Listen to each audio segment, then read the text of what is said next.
Come dream with me tonight. Hi there, my name is Teddy Ruxpin, and I would like to tell you a story. It's about the time when Grubby, Aunt Newton Gimmick, and I had a most unusual experience. You're right, Teddy, and it's an experience that I'll never forget. Yes, I know, Grubby. It happened not long after Gimmick had invented his portable reducing machine. Like his original big machine, this tiny portable one could shrink people down to less than an inch high. Yeah, it still used the same crystal from the hard-to-find city to make it work. But the good thing about the new reducing machine is that we could carry it along with us. We were going back to the hard-to-find city in Gimmick's airship to see if we could discover any more clues about the crystals. The fire's almost hot enough for us to lift off now. Okay, Gimmick. We'll start loading the supplies. We didn't know it then, but someone else was very interested in what we were doing. It was the evil Tweeg.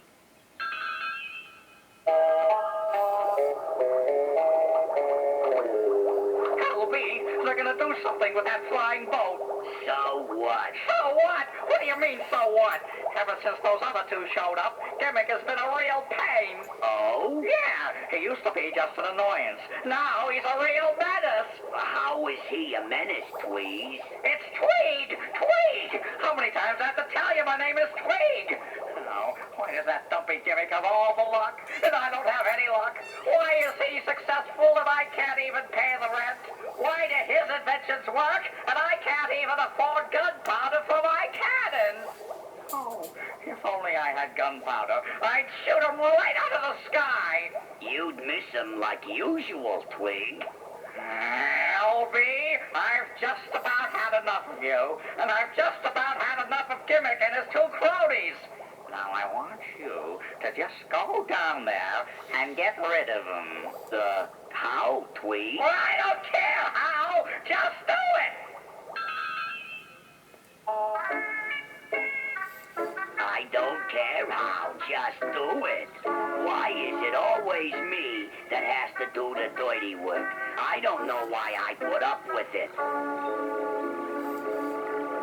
Oh, well, we better get the rest of the supplies on board. There's a wind coming up. Okey-doke. I do everything. Take out the trash, do the dishes, do this, do that. I should get a different job. What's this? Reducing machine? Red button small, green button big. I wonder what happens when I push this red button. Here goes.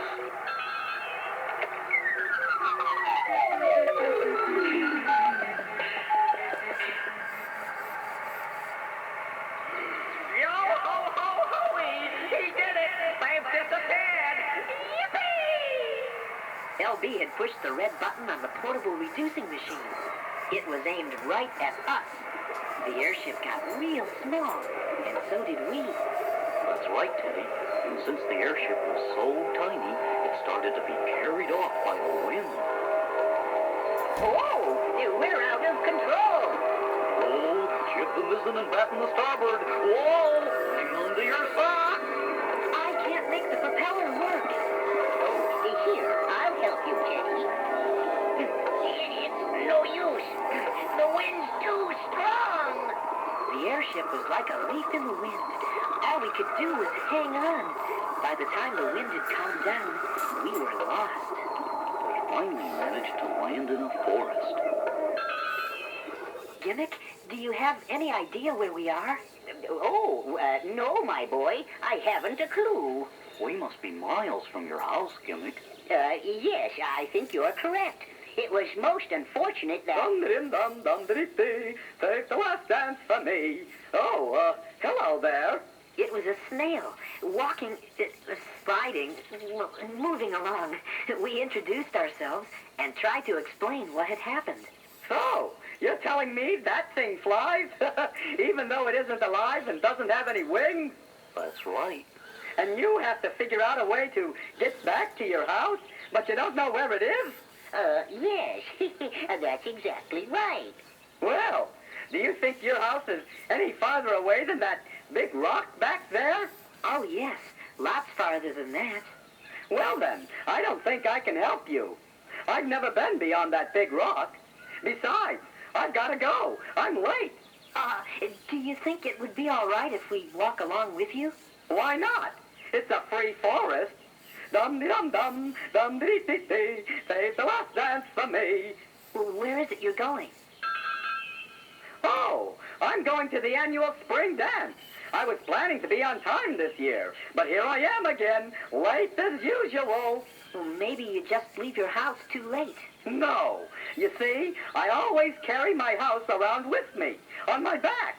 But you know, you might have something there.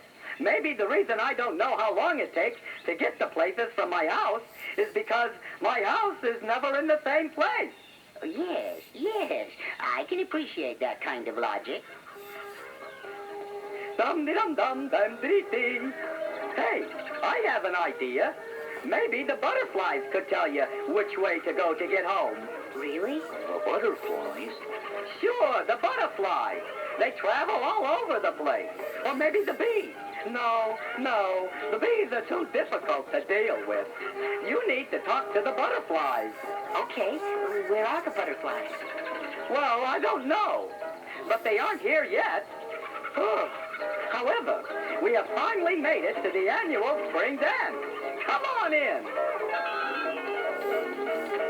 The dance was being held inside of a hollow tree. It looked like everyone in the forest was there. My goodness, look at all these bugs. Hey, Teddy, it's too crowded in here. Why don't we just listen to the music for a while? Then we can go back to the airship.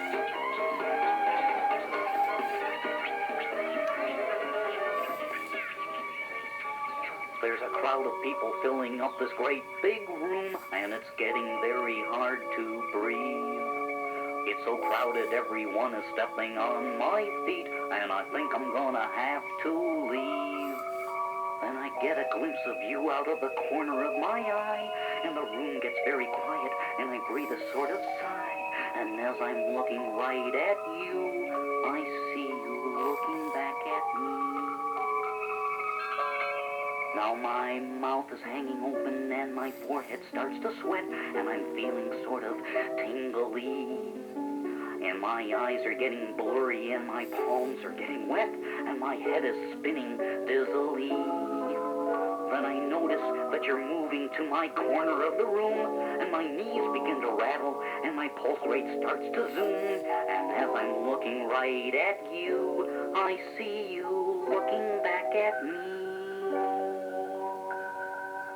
I look at you, you're looking right straight back at me. I'm going crazy, 'cause you're looking back at me.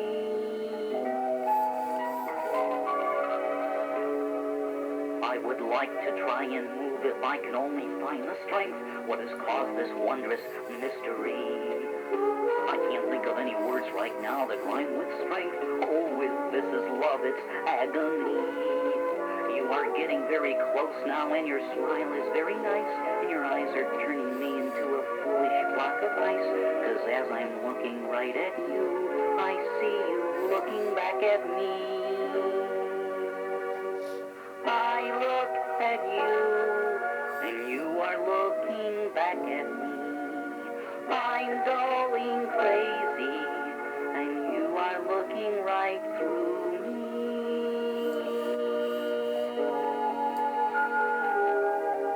Oh, your voice is very gentle as you put your hand in mine. I have never felt like this before.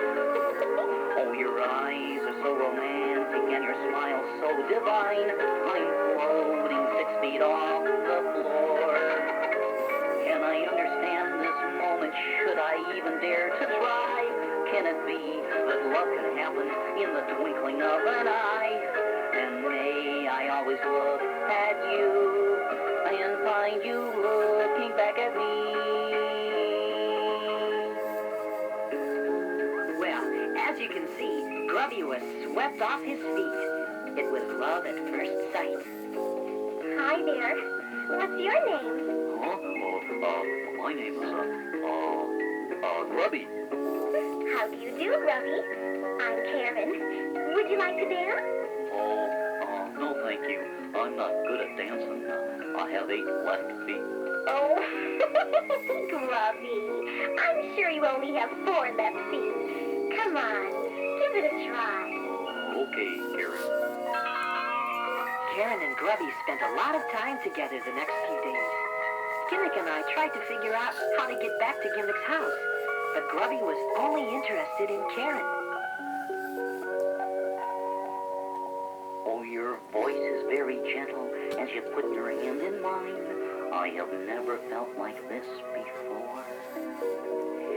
Oh, your eyes are so romantic, and your smile is so divine. I have never felt like this before.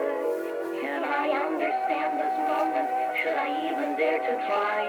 Can it be that love can happen in the twinkling of an eye? And may I always look at you and find you looking back at me. Always looking right straight back at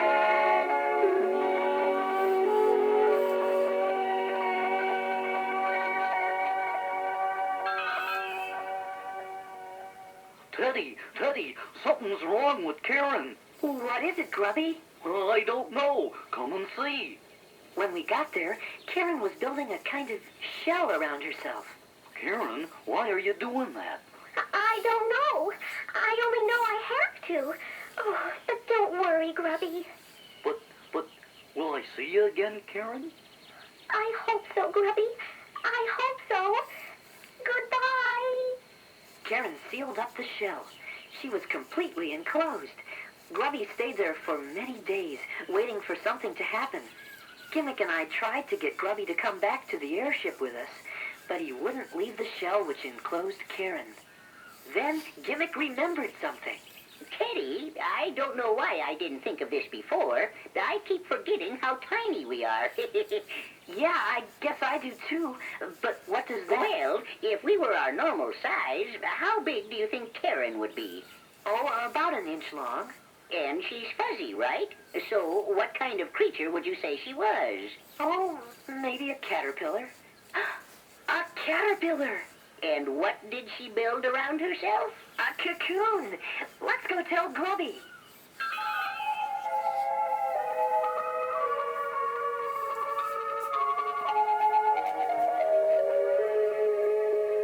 Well, Grubby had already found out what Gimmick had remembered, because when we got to him, Karen had already come out of her cocoon, and she was now a beautiful butterfly. Karen, you're beautiful. I mean, you were beautiful before, but now you're even more beautiful. Oh, thank you, Grubby. Did you know you were going to turn into a butterfly? No, I didn't. Gosh. But I do remember the snail saying that maybe butterflies could help you get home. Yeah, that's right. Karen, would you do that for us? Of course, Grubby. Hey, that's great. Indeed. Let's get the airship ready. The tiny airship took off into a calm sky. Soon, Karen was joined by many other butterflies. Some of them had remembered being in Gimmick's Valley before, and so we headed home. The butterflies in springtime will lead us on our way.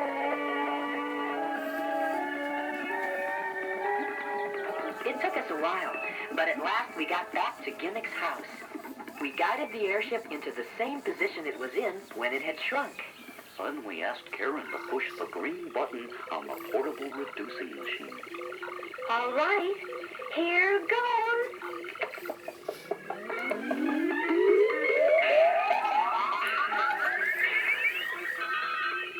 And so we were finally back to our normal size.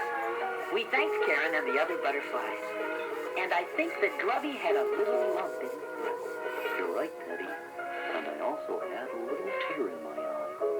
But I said goodbye to Karen anyway, because I knew that it had only been an accident, but I was in her world for a while. And now she and the other butterflies had had to fly off to fill the summer sky with beauty. Goodbye.